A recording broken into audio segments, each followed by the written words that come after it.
Satu persaudaraan, satu tujuan untuk Indonesia Raya. Jalankan kawan. Kami mohon izin Bapak Ibu sekalian ingin menyampaikan beberapa kegiatan Balai Wilayah Sungai Sumatera II khususnya di Kota Medan. Kemudian kami ingin menyampaikan tentang sungai dan drainase di Kota Medan. Pertama, klasifikasi sungai dan drainase di Kota Medan. Itu ada 18 sungai dan drainase. Saya nyampaikan ini agar Bapak Ibu tahu wewenang kami sampai di mana, kan begitu. Kemudian saya nyampaikan ada sungai, pertama yaitu Sungai Belawan, Sungai Bedera. Sungai Bedera ini termasuk drainase primer. Kemudian Sungai Deli termasuk dia sungai. Sungai Sekambing dia termasuk drainase primer. Kemudian Sungai Selayang dia termasuk anak sungai dari Sungai Deli, dia termasuk drainase primer. Kemudian Sungai Putih dia termasuk anak sungai Sungai Deli. Kemudian ada Sungai Siput nomor 7, maaf karena saya aja yang megang kertasnya ini. Dia anak sungai Bekala, ini termasuk Sungai Siput tadi termasuk drainase sekunder.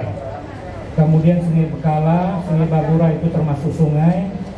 Kemudian Sungai Batuan dia termasuk drainase sekunder.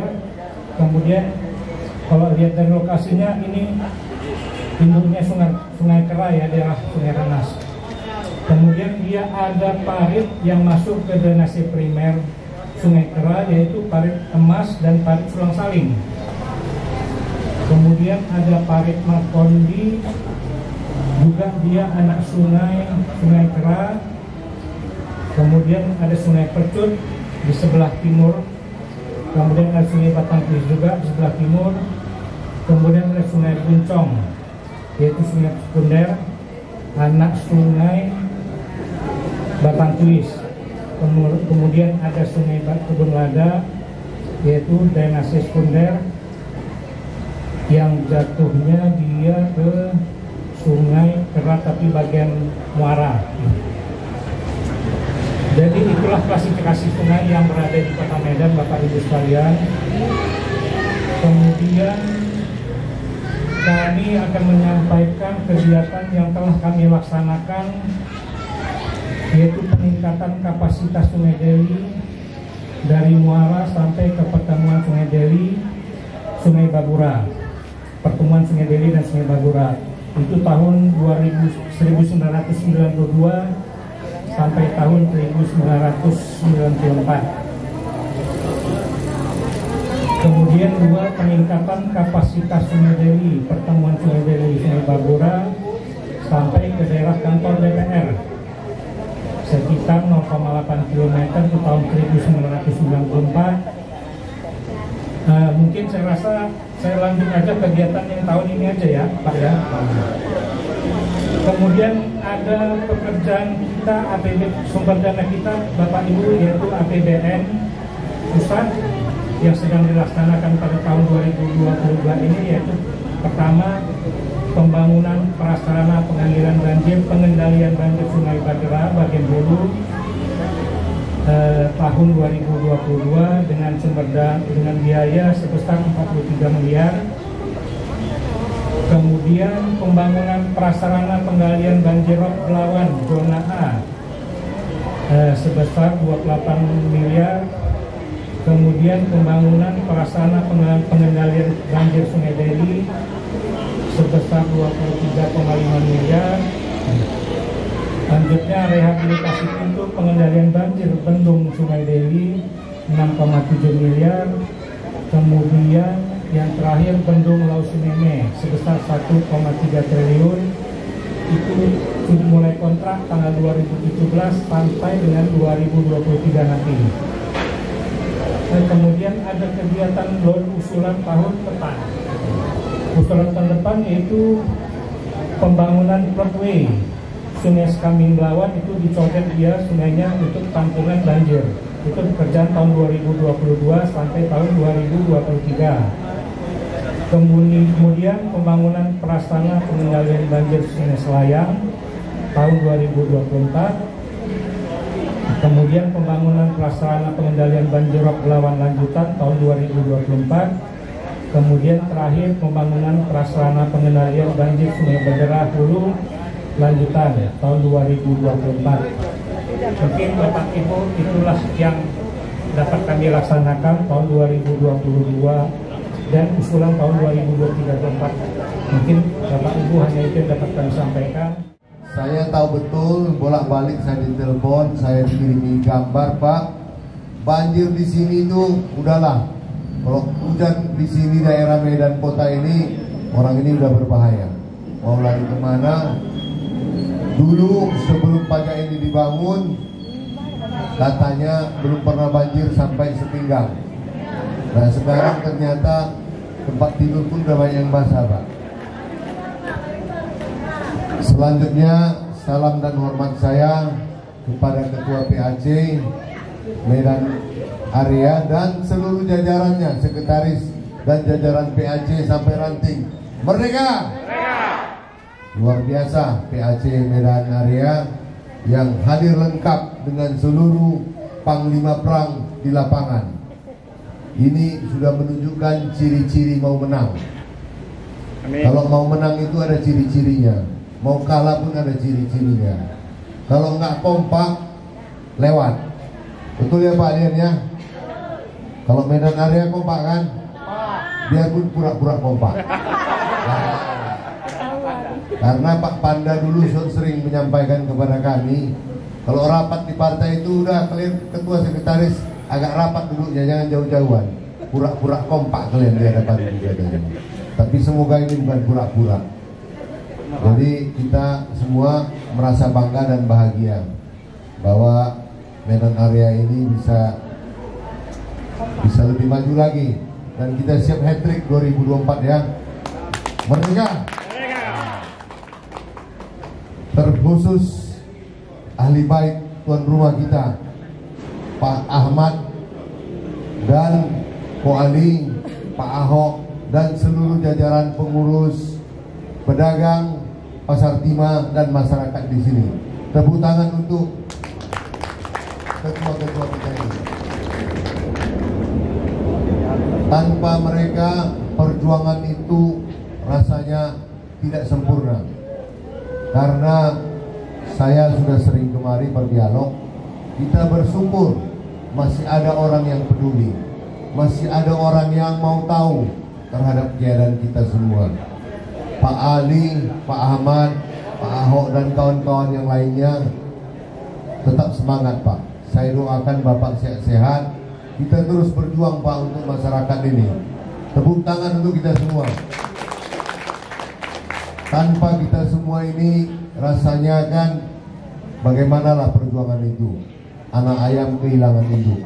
Tapi untung ada Pak Ahmad, ada Ko Ali dan kawan-kawan yang lainnya yang tetap setia membela dan memperjuangkan hak-hak masyarakat, hak-hak pedagang yang ada di pasar timah ini.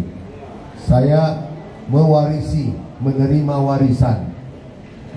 warisan persoalan pasar ini dari Pak Brian Mokhtar ketika menjadi DPRD, di mana hal ini sudah begitu menjadi sebuah persoalan besar. Pada saat itu sampai berita-berita besar dan bahkan pernah mengerahkan satgas ya Pak ya, sampai perang-perangan Bu Ida, Bu Ayu dengan pihak Pemko untuk mempertahankan hak. Saya juga ikut mendorong supaya pasar ini direvitalisasi, tentu dengan tidak menghilangkan hak-hak masyarakat, hak-hak pedagang. Di mana pada saat itu perlu saya sampaikan Pak Ustadz, Bung Bobi, bahwa kita minta Pemko pada saat itu Dinas Pasar Pak Sinuraya hadir dengan kepalanya di sini Pak Rijal ya. Waktu itu kita dari perwakilan pedagang, perwakilan investor, dan pihak dinas pasar. Karena apa yang merupakan cita-cita masyarakat atau pedagang ini dituangkan dalam sebuah perjanjian. Perjanjian itu kalau nggak ada 10 atau 12 poin ya Pak ya. Saya ingat dan saya ikut menandatangani bersama Pak Brian Mokhtar. Jadi upaya kita tidak akan terhenti. Kita terus berjuang Pak, sampai hak-hak Bapak Ibu sekalian memperoleh apa yang disepakati tersebut. Tepuk tangan dulu untuk kita semua. Terus terang, saya bolak-balik menyampaikan kepada staf saya Abdul Ghafur Marbun supaya kegiatannya diadakan di Pasar Timah, karena persoalan ini sudah hampir 3 tahun. Ini didirikan sudah 2 tahun ya Pak Ahmad ya. Kejelasan pedagang dan hak masyarakat masih belum jelas. Dikarenakan banyak pelanggaran-pelanggaran dari berbagai pihak, kami juga mengundang Dinas Pasar Kota Medan. Tapi sayang, undangan tersebut sudah sampai ya Bun ya. Undangannya sampai tetapi tidak dihadiri. Tetapi melalui Ibu Ayu tolong ini dicatat juga, karena persoalan ini nanti disampaikan ke Pak Camat. Dan hasilnya, kenapa saya menginginkan reses ini diadakan di sini Pak Ahmad? Karena reses adalah sebuah sarana yang dilindungi undang-undang, yang merupakan penugasan DPRD dalam menyerap aspirasi rakyat. Dan apa-apa yang disampaikan Bapak Ibu nanti kita akan catat, dan catatan tersebut akan dituangkan dalam seluruh kegiatan reses anggota DPR sesuai dapilnya, akan dibacakan di paripurna di hadapan gubernur dan seluruh pejabat Provinsi Sumatera Utara, dan tembusannya pasti disampaikan kepada Wali Kota Medan. Makanya ini akan tertuang dalam lembaran negara. Silakan nanti bertanya, silakan mengeluh, silakan menyampaikan apa aspirasi. Jangan ada yang disimpan. Kalau saya hadir di sini seperti biasa kita ngopi-ngopi, itu tidak tercatat dalam dokumen negara, Pak Ali, Pak Ahok. Tapi kalau sudah tercatat, tinggal kita sampaikan dan tinggal kita ingatkan. Bila mana hasil reses ini biasanya akan menjadi kajian daripada pihak eksekutif, gubernur, wali kota dalam melakukan kajian ataupun langkah-langkah pembangunan kota itu sendiri, kota maupun kabupaten. Jadi ini jangan takut-takut, silakan bersuara. Saya akan menyampaikan sebagai wakil rakyat Bapak Ibu sekalian. Kira-kira begitu lah arti kehadiran kami Bu. Ditambah lagi ada nanti dari pengurus partai yang akan mengkawal seluruh kegiatan-kegiatan kita ini. Kami hadir di sini tentu tidak dalam rangka ingin membawa mudarat, tapi kami hadir di sini semoga bisa memberi manfaat kepada kita semua. Assalamualaikum warahmatullahi wabarakatuh. Terima salam perjuangan dari saya. Merdeka! Merdeka! Merdeka! Merdeka! Merdeka! Tahun nomor 1819. Selamat siang kami ucapkan kepada Bapak kami dan Ibu yang telah mengundang kami datang ke tempat ini. Memang kami selama ini Bapak sangat bersedih. Tak terbilanglah sakitnya hati kami sesudah pindah kami dari tempat kami biasa ke tempat yang disediakan di sini. Datang pula menggoncang kami kopi ini. Jadi sekarang kami Pak, tak terbilanglah penderitaan kami susah. Yang tidak pernah berhutanglah sekarang. Jadi kami kudengar undangan ini semalam Bapak, aku sangat bersenang sekali. Mengatakan macam mana keluh kesah sedihnya perasaan kami selama kami berjualan di tempat itu. Tak pernah lagi kami, Pak, menikmati seperti dulu memegang uang ataupun keuntungan, malah kerugian yang tetap kami terima. Oleh sebab itu, Bapak kami yang tercinta, yang kami sayangi, dan Ibu kami yang ada di sini, terimalah keluh kesah kami ini, Bapak. Kami sangat sedih. Yang malunya aku nangis, Bapak. Udah tua aku. Kalau ku ingat penderitaanku, ku modalkan 500, pulang 300. Jadi nggak tahu aku Bapak membilang sakit mana. Tapi kami sangat berterima kasih juga, Bapak. Bisa kami lewati begitu panas, begitu kejam COVID yang kita lewati itu. Kami sudah tua, tetapi tetap kami bisa melaksanakan tugas kami seperti biasa di dalam kesehatan. Inilah yang banyak kami bilang terima kasih sama Tuhan. Jadi oleh sebab itu, Bapak kami yang tercinta dan Ibu kami yang ada di sini, kami peganglah, Bapak, apalah yang kalian bilang sama kami. Kapanlah kami bisa dipindahkan ke tempat kami yang telah kami tinggalkan berapa tahun ini. Biar berubah dulu, Bapak, nasib kami. Padahal aku sudah tua. Biar ku nikmati dulu seperti dulu bagaimana kami mengapakan pajak ini, Bapak. Jadi sekarang kami nggak apalah, semua aku rasa kami pedagang yang ada di Pajak Timah ini mengeluh sekali, mengeluh. Jadi oleh karena itu, Bapak, sekarang kami udah di sini datang semua pedagang Pajak Timah. Kami berterima kasih kepada Bapak yang telah hadir di tempat ini biar bisa membahagiakan kami pedagang yang ada di Pajak Timah ini. Kami berharap sekarang kami, Bapak, datang ke sini, kami ingatlah, kami peganglah apalah yang kami ingat, apalah yang kami tunggu dari Bapakku. Semua yang ada di sini kami bersedia itu, Bapak, menunggunya. Sekianlah, terima kasih dari kami pedagang yang ada di sini. Kebetulan tiap hari juga saya merasakan di situ bagaimana kayak gitu dibilang Ibu Guru pengaduan tadi. Keluhan saya hanya satu, pasar ini udah hampir selesai tuntas. Tapi tolong bapak-bapak atau ibu-ibu lihatlah dulu bagaimana keadaan stand maupun kios yang terbangun di pasar ini. Kami ini masih manusia yang berjualan di sana. Sementara jauh antara stand yang satu dengan stand yang lain sempit. Maaf kata, binatang pun merasa kucing nggak bisa lewat dari situ. Sekian dan terima kasih. Saya tahu persis, Inang, saya sudah sering masuk ke dalam. Pak Silalahi, saya juga sering ke dalam. Memang kondisi sama, sebetulnya kita juga hampir menangis, Bu, memperjuangkan ini. Makanya kami undang pihak dinas pasar supaya tidak ada dusta di antara kita. Betul?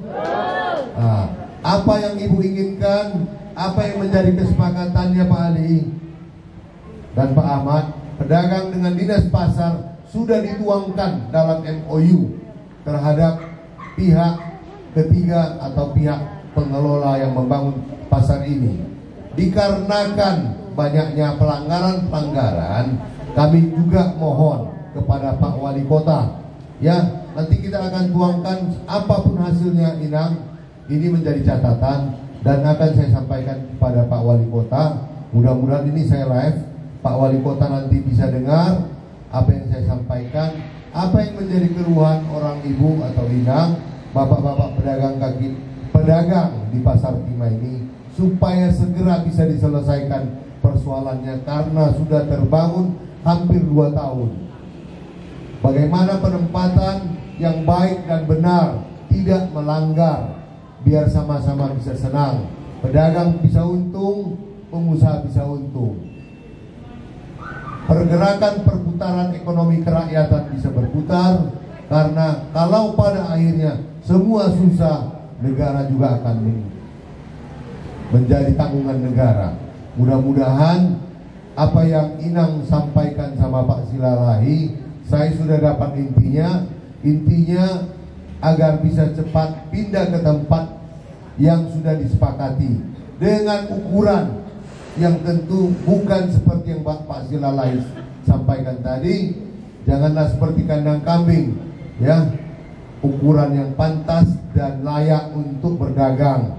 Tentunya untuk pengunjung juga nyaman. Jangan nyaman pedagang, tak nyaman yang datang, orang tak akan datang belanja. Betul Bu ya? Saya rasa intinya saya sudah dapatkan. Barangkali ada mau ditambahi Pak dari Pak Ahmad, atau itu aja ya. Saya rasa memang intinya persoalan pedagang pasar Timah ini udah clear. Karena hak kita yang diabaikan Bu ya. Kita sama Bu memperjuangkan hak Ibu. Saya bersama Ibu. Karena saya juga pernah dilaporkan Bu, gara-gara saya buat siaran dari sini, saya dulu dilaporkan juga sama pengusahanya ini. Tapi ya nggak masalah. Kalau memang kita salah, kita pun siap menanggung kesalahan itu. Tapi karena kita tidak salah, kita siap menghadapi segala risiko yang akan kita hadapi. Yang penting kita tetap bergandengan tangan bersama rakyat, berjuang bersama. Merdeka!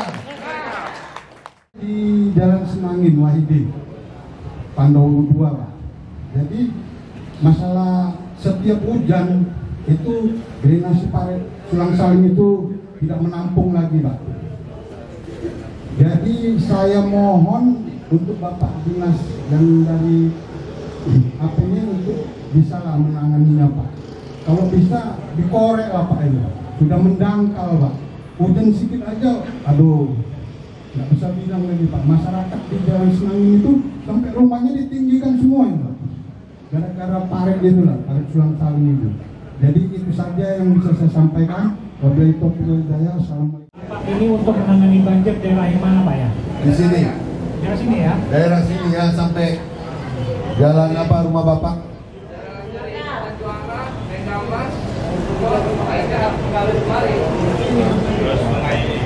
Nah, inilah yang khusus ke jalan Mas itu. Katanya di mana dibentukkan di pinggirnya setengah meter tuh ke bawah sini, Kuningan, Suasa sampai ke Kapten Juana. Jadi Kapten Juana airnya nggak masuk kemari. Nah, izin Bapak, mau saya tanya, banjir ini Pak, airnya kemana larinya biasanya? Larinya ke sono. Apa nama salurannya Pak? Emas. Emas. Jalan Emas. Airnya mengalir ke Jalan Emas ini. Emas masuk ke Sungai Kera Pak ya? Ya betul. Sungai Kera. Kemudian kan ini Pak, perlu juga kami sampaikan dari maaf ketinggalan. Kita kan Balai Wilayah Sumatera 2 itu wewenangnya sungai Pak. Itu wewenangnya Pemko. Nah, Pemko. Kaitan sungai yang besar. Kita bisa pegang Sungai Kera, itu namanya drainase primer. Kalau dia drainase sekunder, macam Parit Emas dan Parit Sulang Saling, itu wewenangnya Pemko. Kalau Sungai Keranya bagaimana Pak? Apa tumpah juga? Ya. Sungai Kera juga ada. Kalau Sungai Kera Pak, nanti bisa kami lihat Pak waktu banjir, apa dia meluap atau tidak, gitu Pak, biar bisa kami usulkan ke Pusat Jakarta. Nanti buat permohonannya, foto-foto dokumentasi saat banjir Sungai Kera, kemudian masyarakat yang terkena dampak. Tapi sekali lagi Pak, kalau dia Parit Emas dan Sulang Saling, kami nggak berani Pak, itu bukan wewenang kita. Kita sudah diatur oleh peraturan pemerintah. Ini ada lagi satu Pak.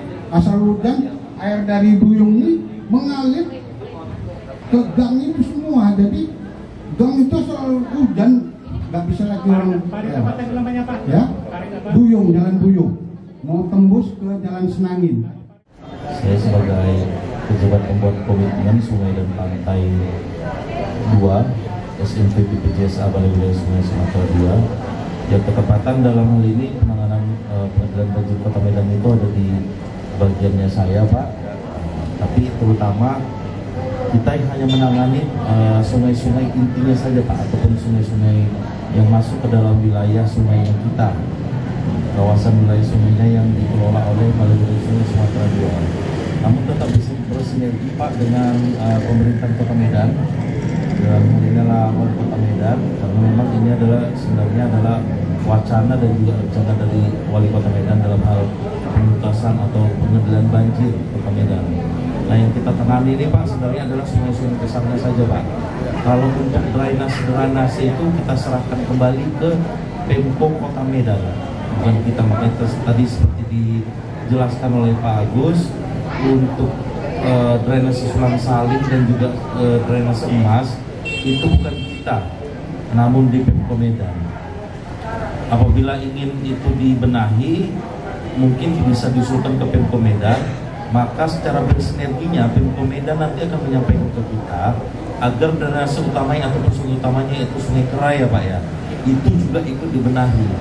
Jadi secara drainase perkotaannya dibenahi, drainase utamanya dibenahi sehingga semuanya tuntas Pak. Gitu. Kalau kita masuk ke drainase wilayah pemukiman warganya itu nggak bisa Pak kita menyalahi gitu ya.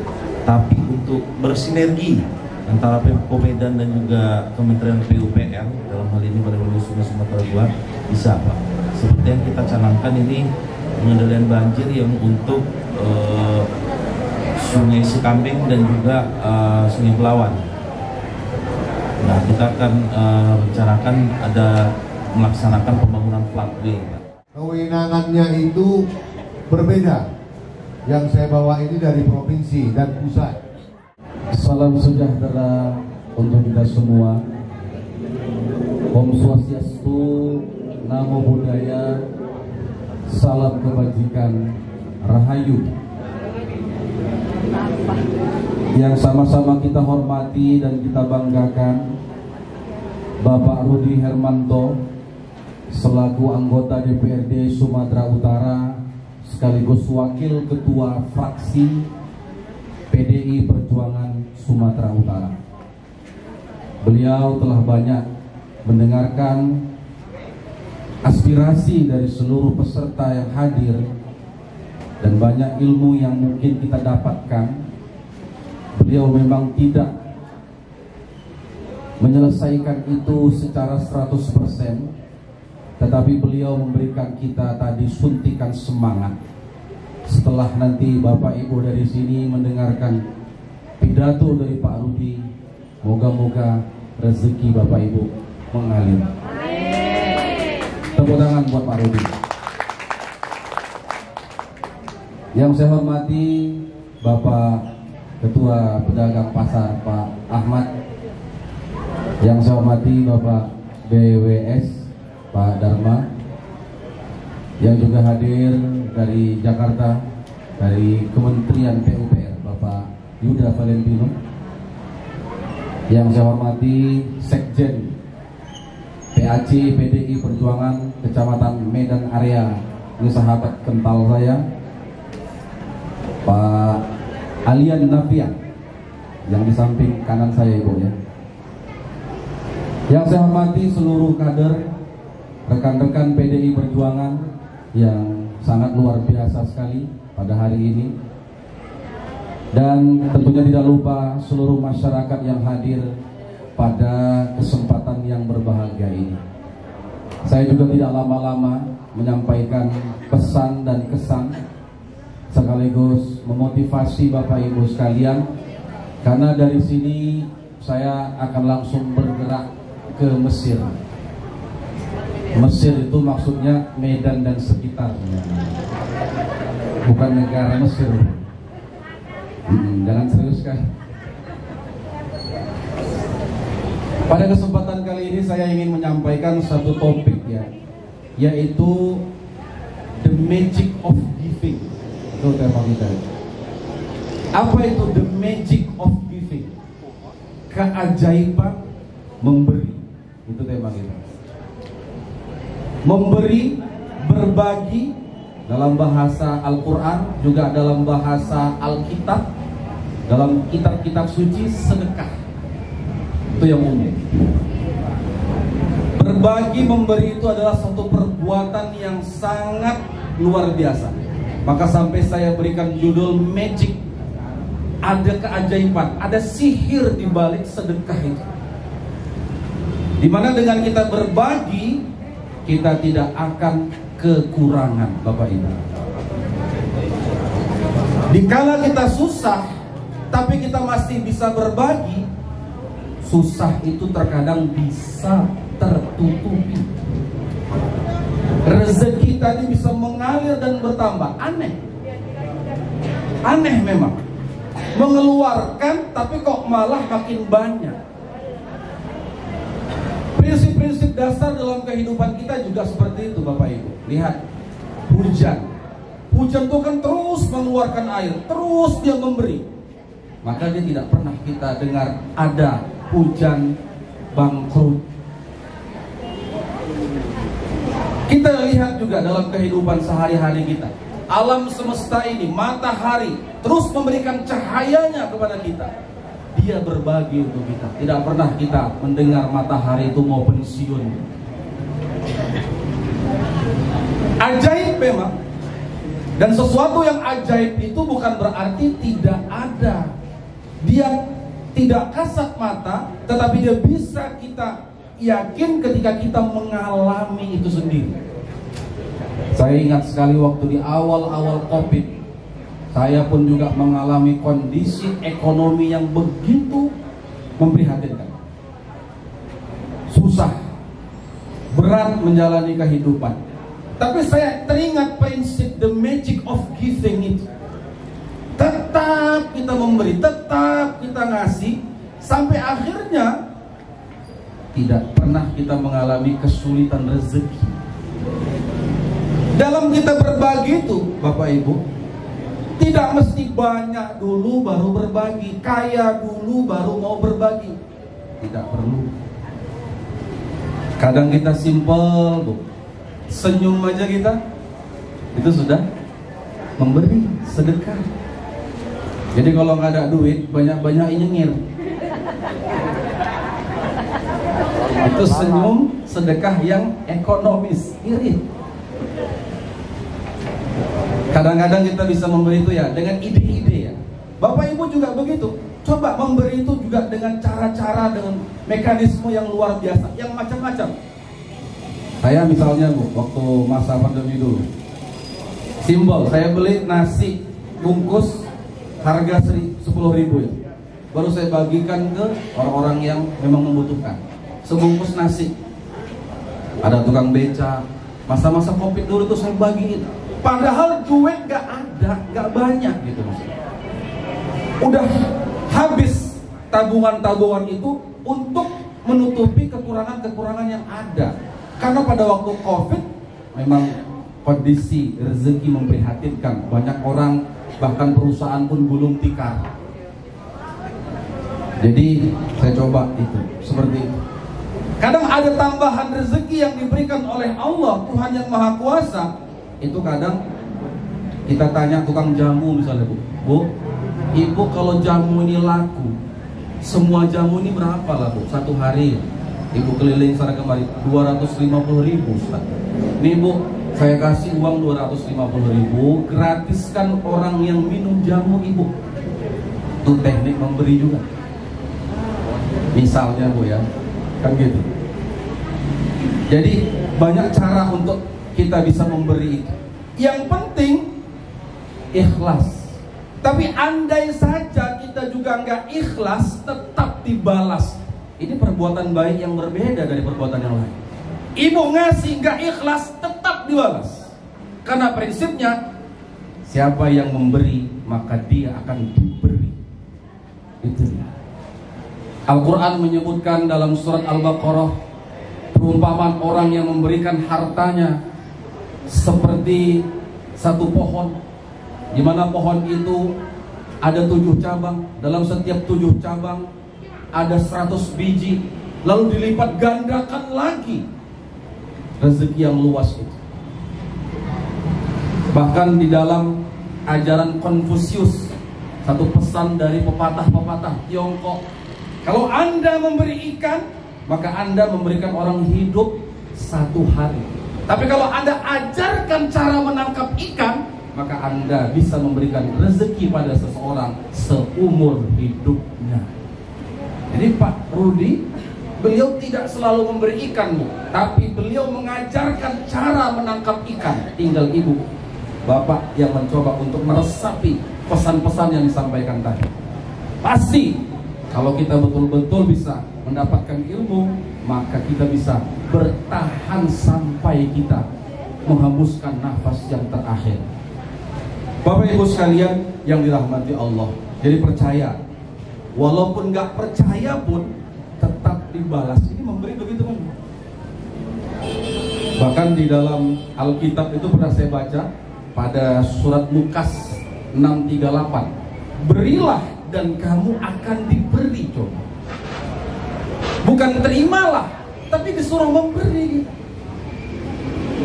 Ajaib memang. Nah, sesuatu yang ajaib, kok kita ngasih, keluar duit, kok malah uang itu datang dan bertambah. Itu memang prinsip kerja mekanisme semesta. Luar biasa. Kepercayaan kita kepada hal-hal yang ajaib itu ya Bapak Ibu, kepada Tuhan, kepada angel, malaikat. Ini kan yang tidak kasat mata ini, yang tak bisa terlihat dengan jelas, tapi bukan berarti tidak ada. Ada hal-hal yang memang mata kita tak bisa melihatnya, tapi dia ada. Apa contohnya? Angin. Betul Bu? Angin gak bisa dilihat, tapi bisa kita rasakan.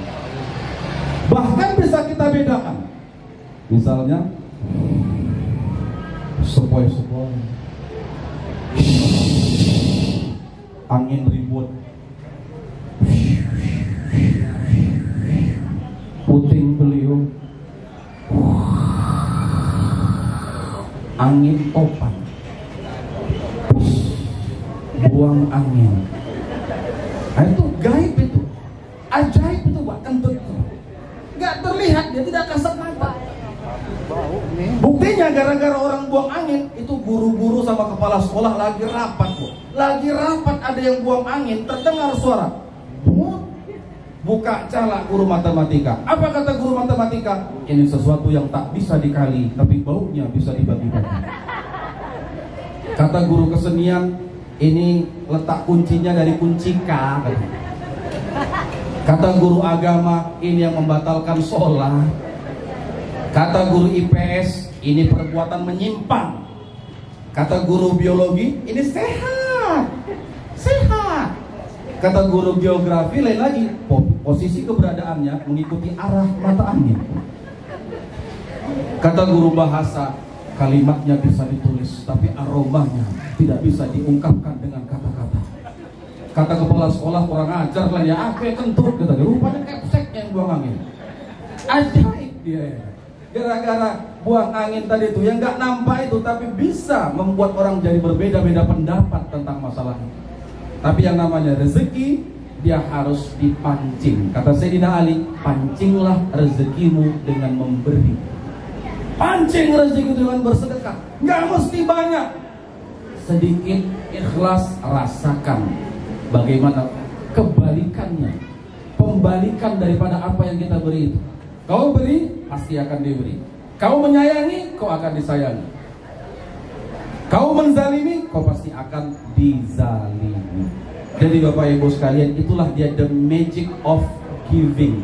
Bahkan memberi ini bisa menyehatkan badan. Dalam satu hadis disebutkan, dawu mardokum bisodaqatin, obati sakitmu dengan sedekahmu. Loh kok bisa Pak? Dalam jurnal Amerika namanya Tristan mengatakan, ketika seseorang berbagi, ada rasa gembira di hatinya. Ketika orang yang dibagi itu, makasih ya Pak, sehat-sehat Pak, semoga lancar rezeki. Maka aktif di otak kita ada senyawa kimiawi namanya hormon endorfin. Hormon endorfin inilah yang membuat perasaan senang. Yang sakit-sakit terasa di badan jadi hilang. Kenapa? Karena membahagiakan orang lain itu sama dengan membahagiakan diri sendiri. Obati sakitmu dengan sedekah. Mudah-mudahan apa yang saya sampaikan ini dapat bermanfaat. Karena maksud hati tidak memeluk gunung, apalah daya sampai di gunung makan lemper. Maksud hati ceramah ingin disambung, apalah daya perut udah lapar. Demikian, mohon maaf, ambil cucian ke Bekasi. Cukup sekian dan terima kasih.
Ini juga dicopot orang ini. Oh, ini buka ini bautnya ini. Aduh.